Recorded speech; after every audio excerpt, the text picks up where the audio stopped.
초대 교회가 형성이 되었던 1세기의 시대적인 상황은 다문화적 환경이었습니다.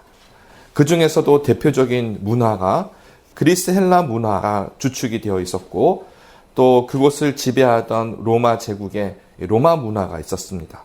그리고 우리가 예수님과 교회를 다루다 보니 유대인의 또 문화가 영향력이 있었습니다. 언어를 보자면 신약 성경이 모두 그리스어로 기록이 되어 있습니다. 그만큼 이 헬라 문화가 유럽 전체에 퍼져 있었고요. 또 로마 제국의 공식 언어였던 라틴어가 있었습니다. 그리고 유대인들에게는 두 가지 언어가 있었는데 히브리어가 있었고 또 아람어가 있었습니다. 여러분 영화를 보셨는지 모르겠는데 The Passion of Christ, 멜 깁슨 감독의 그 영화를 보시면 이 언어가 나옵니다.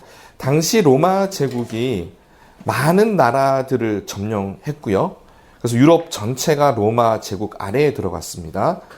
이 다문화적 구조 속에서 제국을 유지하기 위해서 펼쳤던 정책이 종교 다원주의였습니다. 각 나라와 민족이 추구하는 종교를 허락해 주되 조건이 있었습니다. 황제를 신격화해서 로마의 권위를 세웠던 것입니다. 따라서 로마의 황제를 신으로 인정하고 황제 앞에서 무릎을 꿇고 절을 하면 각 민족이 추구하는 종교도 인정을 해 준다라는 것이었죠. 이것이 로마 시대의 헬라 문화가 전반적으로 퍼져 있으면서도 로마 제국의 라틴 문화가 함께 공존하고 유지될 수 있었던 이유였습니다. 알렉산더 대왕 이후로 퍼져 있던 헬라 문화는 철학과 문학, 예술의 분야에서 영향력을 미쳤고요. 로마의 라틴 문화는 정치, 행정 분야에서 영향력을 미쳤습니다. 그런데 로마 제국이 종교 다원주의를 사용하는 데 있어서 걸림돌이 되는 민족이 한 민족이 있었습니다. 누굴까요? 네, 유대인들이었습니다. 왜냐하면 예수님이 계셨던 1세기에 유대인들이 유일신 사상을 가진 유일한 민족이었어요. 이들은 여호와 하나님만을 섬겼기 때문에 절대로 로마 황제를 신으로 인정하지 않았습니다. 이슬람이 등장한 때가 610년경입니다. 그러니까 사실 이슬람은 그때 없었어요. 따라서 유대인들만이 유일신 사상을 가진 민족이었는데, 지금도 보시면 이 유일신을 섬기는 종교가 유대교, 이슬람교, 기독교가 전부 다입니다. 대부분 다른 종교는 철학에 가까운 종교이거나 혹은 다신을 섬깁니다. 그래서 여러 신을 섬기는 것이죠. 그래서 로마의 종교 다원주의를 따라오지 않는 유대인들을 처리하기 위해서 세웠던 정책이 있었는데, 그것은 유대인들을 다른 문화로부터 고립시키는 것이었습니다. 근데 엄밀히 따져보면 로마가 그걸 원했지만 유대인들 스스로가 자기들의 문화를 지키기 위해서 고립이 되었던 것입니다. 로마는 유대인들의 종교, 유대교를 인정해 줬어요. 그 이유는 유대인들이 로마 제국 전체에 아무런 영향력을 행사하지 못했기 때문입니다. 유대인들은 물론 종교의 순수성을 지키기 위해서 이방인하고 결혼도 하지 않았고 했기 때문에 하나님의 율법이 지켜온 것은 있지만 다른 민족과 교류가 없었던 것이죠.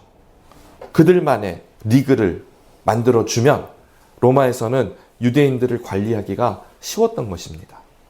그래서 유대인 스스로 고립이 되었고 로마에서 종교는 인정을 그대로 받았지만 아무런 영향력은 없었습니다. 그런데 놀라운 것이 유대교에서부터 이제 초대 교회가 형성이 되지 않았습니까?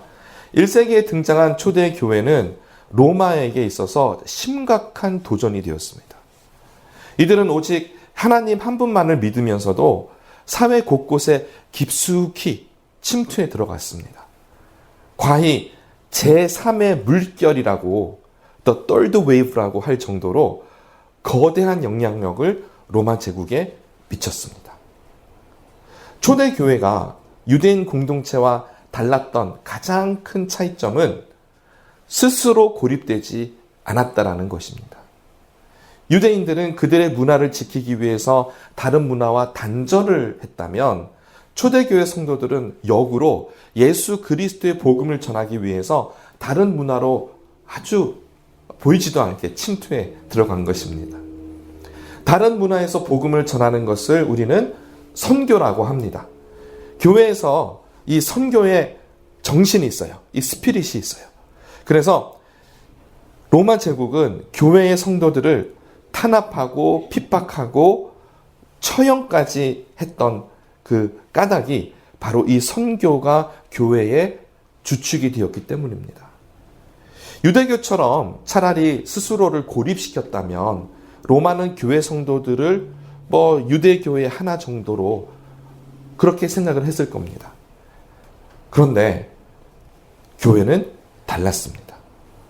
저희는 여기서 하나님의 나라를 보게 되는데 한 나라가 성립이 되기 위해서는 세 가지 요소가 필요합니다. 그럼 아시죠? 국토가 있어야, 국토가 있어야 되고 또 사람, 국민이 있어야 되고 아까 말씀하셨는데 주권이 있어야 합니다. 하나님의 나라에도 이러한 요소가 있습니다. 국토는 미래에는 요한계시록에 기록된 것처럼 새하늘과 새 땅이 도래하겠지만 지금 엄밀히 따져보면 이 모든 창조는 하나님 아버지께서 하신 거잖아요. 그러니까 사실은 이 하나님의 나라 백성인 이 교회 성도들 입장에서는 모든 것이 하나님의 것입니다. 그래서 하나님의 것은요, 눈에 보이지 않는 것, 그렇죠? 하나님의 나라는 영적인 것, 거기서 창조된 것들이기 때문에 하나님의 국토의 개념을 정확히 현대 국가와 비교해서 맞출 필요는 없는 것 같아요. 하지만 하나님의 나라의 영역이라고 하는 것은 전우주적이다, 이렇게 생각을 하시면 되고요. 국민은 앞서 말씀드린 것처럼 예수 그리스도를 왕으로 인정하는 모든 사람들은 하나님 나라의 백성입니다. 마지막으로 주권이 중요한데 만왕의 왕이시고 만주의 주가 되시는 예수 그리스도가 하나님 나라의 왕이 되십니다. 그래서 하나님의 나라는 킹덤이에요. 왕국이에요. 물론 여기서 또 삼위일체 하나님을 다루지는 않을 거기 때문에, 하지만 성부와 성자와 성령이 한 분 하나님이셔서 하나님 아버지께서 또 예수님을 통해서 성령님의 모든 운행하심으로 하나님의 나라를 다스리시고 통치를 하십니다. 그리고 성경은 예수님을 왕으로 선포를 하고 계세요. 초대교회는 하나님의 나라였습니다. 로마 제국도 어찌할 수 없었던 하나님의 나라였어요. 순교로 목숨을 잃을지언정 로마 황제 앞에서 절대 무릎 꿇지 않았습니다. 예수님이 왕이신데 다른 누구를 어떻게 왕이라고 할 수가 있겠습니까? 로마에서 정치적인 시스템으로 그냥 최고 지도자 이 정도로 끝나는 게 아니라 신격화되어서 이 황제를 신으로 섬기라고 했기 때문에 초대교회 이 성도들은 오히려 순교의 자리로 나아가게 된 것입니다. 이렇게 하나님의 나라는 왕이신 예수님, 그 예수님께 온전히 순종하는 하나님 나라의 백성, 그곳에서 하나님의 나라가 펼쳐지는 겁니다. 유대인들처럼 그들만의 리그로 끝났으면 될 텐데 교회는 그렇게 할 수가 없어요. 왜냐하면 여기에는 하나님의 나라가 있기 때문에 우리가 아무리 고립하려고 해도 할 수가 없는 겁니다. 로마 제국은 이 교회를 너무나 심각한 위협 요소로 생각을 했고 유대교는 인정했지만 우리 초대교회는 기독교의 신앙은 불법이 되었습니다. 로마에서요. 오늘 본문 말씀은 우리에게 친숙한 오병이어의 기적에 관한 것입니다. 그런데 이 오병이어의 사건이 하나님의 나라와 어떤 상관이 있을까요? 동떨어져 보일 수도 있겠지만 초대교회로 다시 돌아가서요. 초대교회 성도들이 순교를 각오하고 서로의 믿음을 확인할 때 썼던 비밀 암호가 있습니다. 한번 화면을 보여주시죠. 여러분, 이 비밀 암호가 익투스라는 게 있어요. 여러분 운전하시다 보면은 그 물고기 모양 안에 이 글자가 5개가 들어가 있거든요. 혹시 이 뜻이 무엇인지 궁금해 보신 적 있으세요? 그냥 거기 있는 5개가 뭔지 모르잖아요. 그래서 제가 오늘 참고로 말씀을 드리면, I는 아이처럼 생긴 거, 그쵸? 예수스, 예수. I가 예수예요. 그리고 X, 우리가 크리스마스 할 때 X 쓰잖아요. 이게 크스예요, 발음이. 그래서 크리스토스. 그래서 그리스도가 됩니다. 그래서 예수 그리스도죠. 그 다음에 여러분, 우리 성경 공부하실 때 많이 배웠죠. 때라. 동그라미에 줄 딱 있는 거. 이게 떼오잖아요. 하나님인데요. 떼오우까지 해서 하나님의 이렇게 되는 거예요. 그 다음에 이오스. Y처럼 생긴 거는 이오스, 아들. 그리고 이거 3자처럼 생긴 거는 시그마고 발음은 영어의 S랑 똑같아요. 그래서 소테르 해서 구원자가 됩니다. 그래서 이거 5개를 다 붙이면 뭐 어떻게 되냐면 예수 그리스도 하나님의 아들 구원자 이런 뜻이 됩니다. 이거를 물고기 안에다 그려놓고 이 5개 알파벳을 적은 거예요. 초대교회 성도들은 분명 이 오병이어의 기적에서 하나님의 나라를 보았을 것입니다. 그래서 비밀 암호를 물고기 표시로 하고 그 안에 이투스를 적었던 것이죠. 여기서 한 가지 질문을 여러분께 드리려고 합니다. 선교를 하는 데 있어서 빵이 중요할까요? 복음이 중요할까요? 예수님께서 오병이어의 기적을 행하셨으니 빵이 더 중요하지 않을까요? 아니면 어쨌든 복음이 본질이니까 복음이 더 중요하지 않을까요? 물론 지혜로우신 분은 둘 다 중요합니다. 답을 하시겠지만 사실 여러분이 어떤 답을 하셔도 모두 틀린 답입니다. 이유는 여러분이 잘못되신 것이 아니라 제가 잘못된 질문을 드렸기 때문입니다. 그래서 여러분이 질문을 받을 때 다 질문 받으시고 고민하시면 안 돼요. 그 사람이 한 질문이 제대로 된 질문인가를 먼저 확인을 해야 됩니다. 하나님의 나라는 빵하고 복음을 분리하지 않습니다. 아니, 분리할 수가 없습니다. 이런 이분법적인 생각이 우리 교회 안에 많이 들어와 있는데 빵은 현실적인 거라서 덜 거룩하고 복음은 예수님을 전하는 것이니 더 거룩하다고 생각하면 안 된다라는 것입니다. 다시 말씀을 드리면 우리가 일반적으로 생각하는 살아가는 세상에서의 현실적인 것은 거룩하지 않고요. 영적인 것만 거룩하다고 생각을 하는 것은 지극히 이단적인 사상입니다. 초대교회를 무척이나 괴롭혔던 영지주의, 바로 이러한 이분법적인 생각으로 나아가는 것이 영지주의입니다. 현대에는 구원파가 있지요. 현실적인 것은 하나님하고 상관이 없고요. 영적인 것만 하나님하고 상관이 있다면 우리는 우리 생각 안에서 하나님의 나라를 두동강 내버리는 겁니다. 현실적인 부분이 중요하지 않다면 그 현실은 하나님하고 상관이 없는 것이 되어버리기 때문입니다. 오늘 본문 말씀 21절을 보시면 먹은 사람이 여자와 어린이 외에 몇 명이라고요? 5,000명이라고 기록이 되어 있습니다. 그러면 거꾸로 여자와 어린이까지 합하면 몇 명이 될까요? 네. 15,000은 돼야 되지 않을까요? 4인 가족 기준으로 하면 2만 명. 거기다 3인으로 줄이면 15,000명.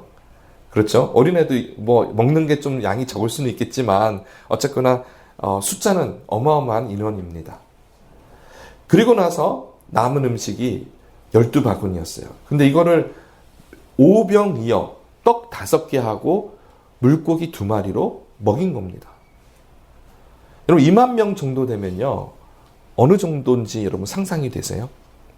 풋볼 스테디움에 가서 가득 차면 뭐 3만 명 스테디움이면은 3분의 2가 차는 것이고요. 대부분 대학교의 풋볼 스테디움이 한 2만 명 정도 들어가거든요. 여러분이 딱 무대 중간에 섰을 때 쫙 둘러보면 그 2만 명의 사람이 스테디움에 꽉 찼다고 생각하시면 그 숫자가 이 숫자라는 거 생각해 보시면 되는 겁니다. 하나님의 나라는 만왕의 왕이시고 만주의 주가 되시는 예수님께서 통치하시는 나라입니다. 그리고 하나님의 백성은 그 왕이신 예수님께 충성을 다하는 겁니다. 그리고 하나님의 주권은 그 백성들을 통해서 나타나는 거예요. 이것이 하나님의 나라의 모습입니다. 우리는 절대 하나님의 나라를 현실적인 것과 영적인 것으로 구분하지 말아야 합니다. 교회는 거룩한 것이고 세상은 더럽다라고 생각하는 순간 우리는 세상을 잃어버리고 교회 안에 스스로 고립하는 겁니다. 하나님의 나라는 내가 밟는 모든 땅이 하나님의 나라입니다. 하나님의 주권이 선포되면 그곳이 하나님의 나라입니다. 오늘 본문에서 오병이어의 기적이 일어난 이유가 예수님이 그렇게 말씀하셨기 때문입니다. 예수님의 뜻이 거기에 있었기 때문에 오병이어가 일어난 겁니다. 15절을 보십시오. 15절을 보시면 제자들의 원래 아이디어는 무리를 마을로 돌려보내서 먹을 것을 사 먹게 하는 것이었습니다. 어떠세요, 여러분? 이게 더 합리적이지 않아요? 이게 맞죠. 아니 2만 명이나 되는 사람들을 어떻게 다 먹을 수가 있겠습니까? 돌려보내서 그냥 알아서 사 먹게 하는 게 맞죠. 그런데 16절을 보십시오. 뭐라고 하시죠? 예수께서 이르시되 갈 것 없다. 뭐 어떤 어투로 말씀하시는지 잘 모르겠어요. 근데 예수님이 갈 것 없다라고 하신 거예요. 그리고 뭐라고 그러세요? 너희가 먹을 것을 주라. 제자들에게 명령하신 거예요. 너희가 주라. 아니 제자들 탈탈 털어도 2만 명을 어떻게 먹일 수가 있습니까? 그리고 고작 가지고 온 것이 요한복음 보시면 아시겠지만 어린 소년의 도시락 가지고 온 거 아니에요. 그러니까 제자들도 먹을 게 없었던 겁니다. 그런데 예수님께서는 이 오병이어를 통해서 수많은 사람들을 먹이는 기적으로 베푸시게 됩니다. 하나님의 나라는 이렇게 나타나게 됩니다. 하나님의 뜻이 정해지고요. 킹덤입니다. 왕이신 하나님의 뜻이 먼저 정해지고요. 그것이 말씀으로 선포되고요. 그 선포된 말씀을 하나님의 백성이 순종하면 그것이 하나님의 나라입니다. 그래서 기적이 될 수도 있고 기적이 아닐 수도 있어요. 지극히 평범한 현실일 수도 있고 교회에서 예배드리는 순간일 수도 있어요. 그건 상관이 없어요. 하나님의 뜻이, 하나님의 말씀이 선포되고 거기에 우리가 순종하는 순간 그것이 하나님의 나라입니다. 사랑하는 성도 여러분, 우리 교회 원철치는 선교교회입니다. 선교란 예수 그리스도의 복음을 땅끝까지 전하는 겁니다. 만약에 교회가 위축이 되거나 고립이 되거나 그러면 선교를 자유롭게 할 수가 없습니다. 특별히 이 이분법적인 생각, 제가 이단적인 생각이라고 말씀을 드렸죠. 이렇게 교회는 거룩하고 세상은 더럽다라고 잘못된 생각을 가지고 있으면 어떻게 되냐면 세상하고 담을 쌓게 되고요. 선교는 부자연스럽게 됩니다. 그렇게 교회가 세상과 단절이 되면 교회는 더 이상 세상의 영향력이 없어지게 됩니다. 세상과 단절된 교회가 어떻게 선교를 할 수 있고 복음을 전할 수 있겠습니까? 그래서 우리는 빵하고 복음을 나눠서 생각하는 것이 아니라 빵과 복음을 묶어서 생각을 해야 됩니다. 빵도 거룩하고 복음도 거룩합니다. 교회 바깥도 거룩하고 교회 안도 거룩합니다. 여러분 교회 안이 항상 거룩하다고 생각하시면 안 됩니다. 교회 안이 거룩하지 않을 수도 있어요. 내가 지금 운영하고 있는 비즈니스도 거룩하고요. 여러분이 공동체로 모이는 그 순간도 거룩합니다. 내가 다니고 있는 회사도 거룩하고요. 이 교회도 거룩합니다. 친구들과 함께 취미생활 하는 것도 거룩합니다. 부끄러워하지 마세요. 그게 뭐 어떻습니까? 거기에 복음이 있고 거기에 선교가 있으면 내가 뭐를 하든, 내가 어떤 운동을 하든, 내가 어떤 취미 생활을 하든 그건 거룩한 곳이에요. 내가 서 있는 모든 공간에 하나님을 초청하고, 그리고 그곳에서 우리가 무릎 꿇을 수만 있다면 그곳은 하나님의 나라입니다. 이제 말씀을 맺으면서 몇 가지 중요한 하나님의 나라의 특징에 대해서 나누고 마치려고 합니다. 하나님 나라의 첫 번째 특징은 앞서 말씀을 드린 것처럼 하나님의 말씀이 곧 진리다. 하나님의 말씀이 진리입니다. 이것이 첫 번째 특징입니다. 하나님의 뜻은 하나님의 말씀으로 선포되고 그 선포된 말씀은 반드시 이루어집니다. 하나님의 뜻이 곧 기적이고 하나님의 뜻이 곧 오병이어고 하나님의 뜻은 반드시 성취가 됩니다. 하나님의 나라에서 하나님의 말씀은 곧 법이고 진리가 되는 겁니다. 하나님께서 우리 원철치를 사용하시겠다고 하셨으니 사용하시는 겁니다. 그게 법이고 그게 하나님 나라에 대한 하나님 백성의 마땅한 믿음입니다. 그래서 우리는 하나님의 말씀이 하나님의 나라라는 것을 꼭 기억해야 합니다. 오늘 본문에서도 14절을 다시 보시면 예수님께서 무리를 보시고 불쌍히 여기셨다. 저는 여기에 예수님의 마음이 이미 있었다고 생각을 합니다. 오병이어의 기적이 이루어지는 것도 이 긍휼한 마음이 예수님께 먼저 계셨기 때문에 이루어진 것이죠. 그러니까 먼저 하나님의 마음이 말씀이 되면 그것은 이루어지게 됩니다. 하나님 나라의 두 번째 특징은 here and now입니다. 하나님의 나라는 미루지 않습니다. 다음에가 아니에요. 여러분 다시 16절을 보시면 예수님께서 뭐라 그랬죠? 제자들에게 갈 것 없다 내가 주라. 갈 것 없다 하셨어요. 마을까지 내려가지 않아도 지금 여기 here and now에서 나눠주라고 하신 겁니다. 하나님의 나라는 현재성이 굉장히 뚜렷합니다. 내가 지금 있는 이곳이 하나님의 주권이 인정되는 순간이면 그곳이 바로 하나님의 나라이기 때문입니다. 따라서 하나님의 나라는 here and now입니다.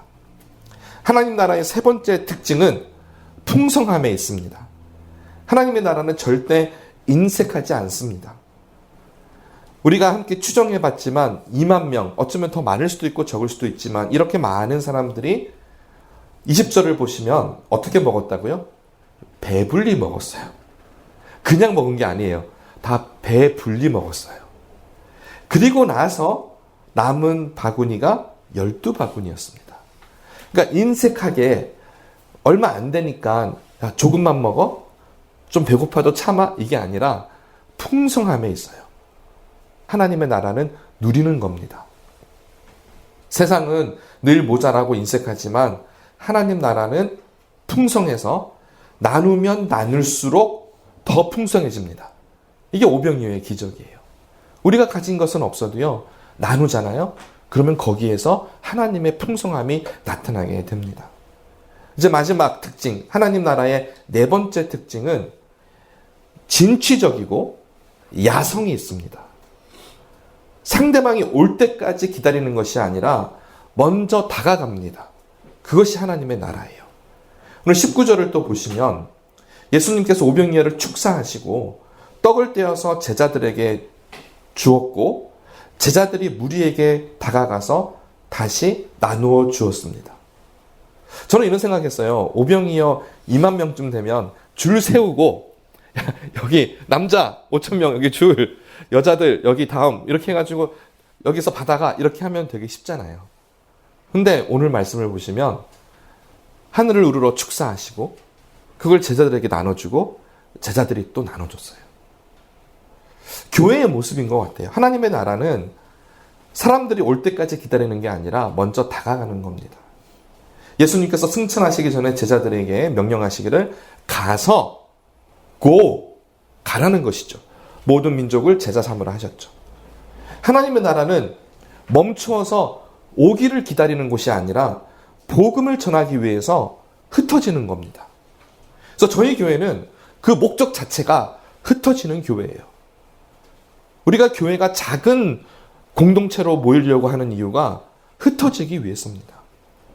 교회가 복음을 전하고 사람들을 전도하고 선교를 하기 위해서 끊임없이 움직여야 합니다.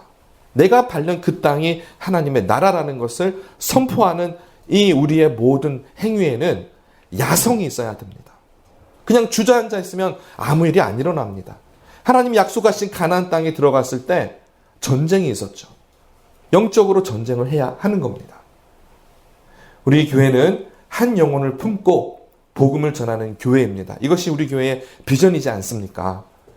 그럼 이를 위해서 기도할 때 정말 하나님 앞에 부르짖으며 기도해야 됩니다. 영혼을 위해서 우리에게 다시 한번 야성이 있어야 합니다. 진취적이어야 합니다. 그래서 나아가서 복음을 전해야 하는 겁니다. 사랑하는 성도 여러분, 우리 모두가 하나님의 나라를 꿈꾸는 자들이 되었으면 좋겠습니다. 이분법적인 사고방식에서 벗어나서, 그래서 고립되는 교회가 아니라 이제는 흩어지며 내가 밟는 모든 땅이 하나님의 나라인 것을 선포하는 그러한 교회가 되기를 간절히 축원드립니다. 우리 모두 함께 일어나셔서 찬양 드리고 합심해서 기도하는 시간 가지겠습니다.